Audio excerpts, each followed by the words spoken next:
Hello everyone.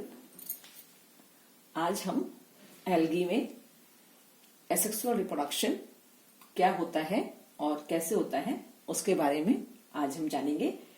इसके पहले जो हमारा पिछला लेक्चर था उसमें हमने एल्गी में वेजिटेटिव प्रोपगेशन या वेजिटेटिव रिप्रोडक्शन किस तरह से होता है उसके बारे में हमने इसमें जाना था। 3 टाइप्स के जो है वो मेन कैटेगरीज हैं रिप्रोडक्शन की एल्गी में: vegetative propagation, asexual reproduction and sexual reproduction. Vegetative propagation के बारे में हम पिछले लेक्चर में जान चुके हैं, तो इसलिए आज हम एसेक्सुअल रिप्रोडक्शन के बारे में हम जानेंगे कि किस तरह से एल्गी में जो है वो एसेक्सुअल रिप्रोडक्शन होता है। एसेक्सुअल रिप्रोडक्शन के यहाँ हम देख रहे हैं, यहाँ पर उनके टाइप्स लिख रखे हैं कि कितने प्रकार से एल्गी में एसेक्सुअल रिप्रोडक्शन हो सकता है। इसमें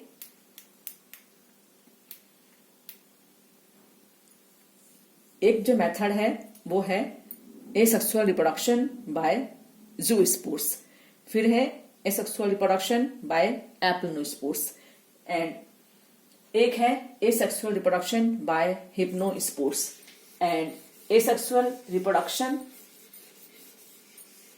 by autospores and by the formation of echinates।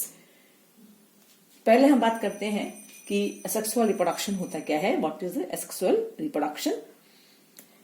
Asexual reproduction involves rejuvenation of the protoplast and the reproductive bodies are either naked or provided with a newly synthesized wall of their own. Further, it is accomplished by using especially differentiated cells that are capable of multiplying directly the alga without fusing with other cells. In some aspects, it is very similar to vegetative reproduction, as both are accessory means of propagation and are not concerned with bringing together in one cell lineage the genes from different cell linkages. In general, it is a process whereby the protoplast is released from the algal cell and germinates to form a new plant.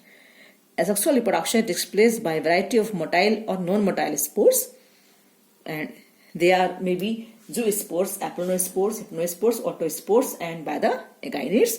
तो यहाँ पर हम ये जान सकते हैं कि और समझ सकते हैं कि यहाँ पर किसी भी तरह की सेल्स का फ्यूजन नहीं होता है, इसलिए इसको हम एसेक्सुअल रिप्रोडक्शन कहते हैं।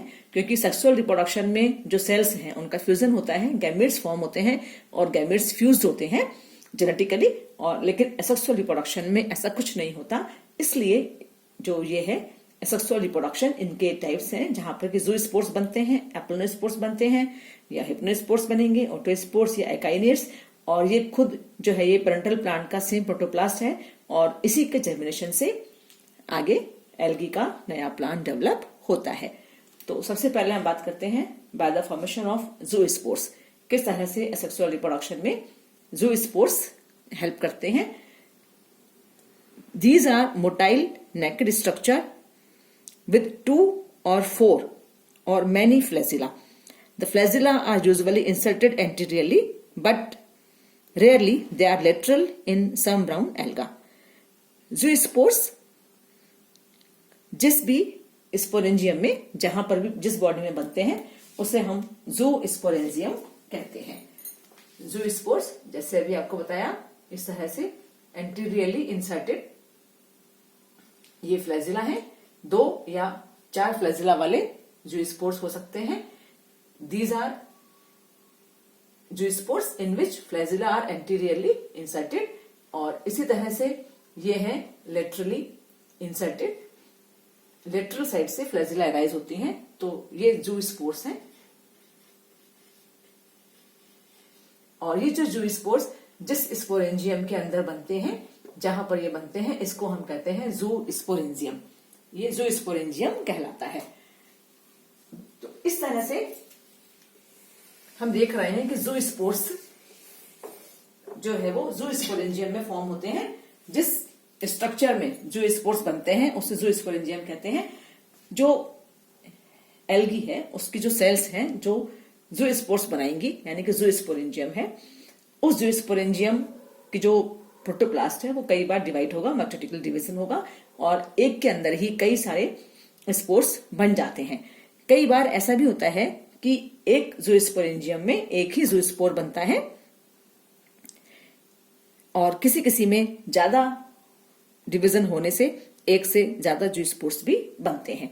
तो इस तरह से ये ज़ूस्पोर्स हैं जब ज़ूस्पोरियम से रिलीज होते हैं तो यह रिलीज होकर एल्गी का नया प्लांट यहां पर बनाएंगे। जैसा कि भी आपको बताया, the flagella are usually inserted anteriorly but are lateral in some brown algae. The zoospore has a bit of chloroplast and an eye spore. The cell-forming zoospore is known as zoosporangium. The protoplast of zoosporangium may form a single zoospore, जिसका example है Vaucheria and Oedogonium, जो भी आपको बताया कि किसी किसी में एक ही zoospore बनता है एक zoosporangium के अंदर, जिसमें कि Oedogonium या Vaucheria जो अपने कोर्स में भी है जिसके बारे में हम पढ़ते हैं। और ये zoospore क्योंकि यहाँ पर फ्लैजिला है इसलिए इनको हम zoo नाम दे रहे हैं। zoo मीन्स मोटाइल, ये मोटाइल होते हैं स्पोर्स क्योंकि इनमें फ्लैजिला पाए जाते हैं। तो इस तरह से ये ज़ूस्पोर्स यहाँ पर बनते हैं। इसके बाद आता है एप्लोनोस्पोर्स। एप्लोनोस्पोर्स कोई अलग से ऐसा कोई स्पोर नहीं है, अगर ऐसे स्पोर्स बने जिनमें कि फ्लैजिला नहीं होते, these are non motile spores, उनको हम एप्लोनोस्पोर्स कहते हैं। एप्लोनो मीन्स नॉन मोटाइल होता है। यूलोथ्रिक्स माइक्रोस्पोरा इनमें होता है, एक्वेटिक एल्गी में है, टेरेस्ट्रियल एल्गी में मोस्टली एप्लोनोस्पोर्स बनते हैं। और ये ज़ूस्पोर्स से इनमें इतना ही अंतर होता है कि जैसे ज़ूस्पोर्स है, ज़ूस्पोर्स में तो फ्लैजिला होते हैं लेकिन इनमें फ्लैजिला नहीं होते, ये नॉन मोटाइल है, नॉन मोटाइल। और ये जिस स्पोरेंजियम के अंदर बनते हैं उसको भी हम एप्लोनोस्पोरेंजियम कहते हैं। एप्लोनोस्पोर्स भी ज़ूस्पोरेंजियम की तरह एप्लोनोस्पोरेंजियम में बनेंगे और वहां पर जो प्रोटोप्लास्ट है उसका माइटोटिक डिवीजन के कारण वहां पर कई सारे सेगमेंट्स में टूट जाता है और ये अलग अलग एप्लोनोस्पोर्स बनाते हैं। और ये जो एप्लोनोस्पोर्स हैं जब ये एप्लोनोस्पोरेंजियम से रिलीज होते हैं, बाहर आते हैं, तो जब कंडीशंस फेवरेबल होती हैं, इनको मिलती हैं, उस समय इनमें जर्मिनेशन होगा और उनसे नया इंडिविजुअल प्लांट यहाँ पे डेवलप होगा। इसके बाद आता है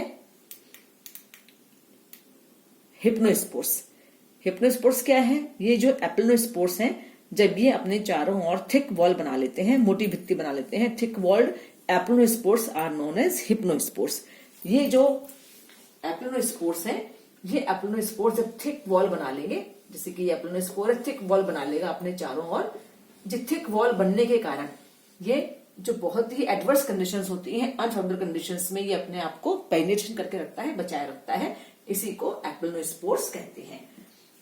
तो जब टेरेस्ट्रियल एल्गी हैं या एक्वेटिक एल्गी जहां पर कि पानी खत्म हो जाता है, कंडीशंस अनफेवरेबल होंगी, तो वहां पर ये जो एप्लोनोस्पोर्स हैं ये हिप्नोस्पोर्स में बदल जाते हैं। इनके चारों ओर थिक वॉल है वो यहां पर डेवलप हो जाती है।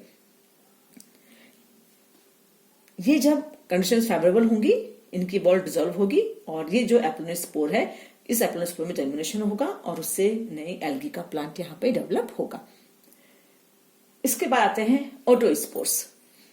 ओटोस्पोर्स क्या है? ये बिल्कुल अपने पेरेंटल सेल की तरह होते हैं।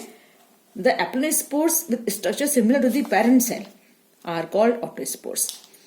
इन सिनेडेस्मस एग्जाम्पल है इसका, and many members of the order Chlorococcales, जैसे ही क्लोरेला है, the aplonospores acquire cell distinctive features of the parent cell before their liberation from the sporangium. The so formed otospores are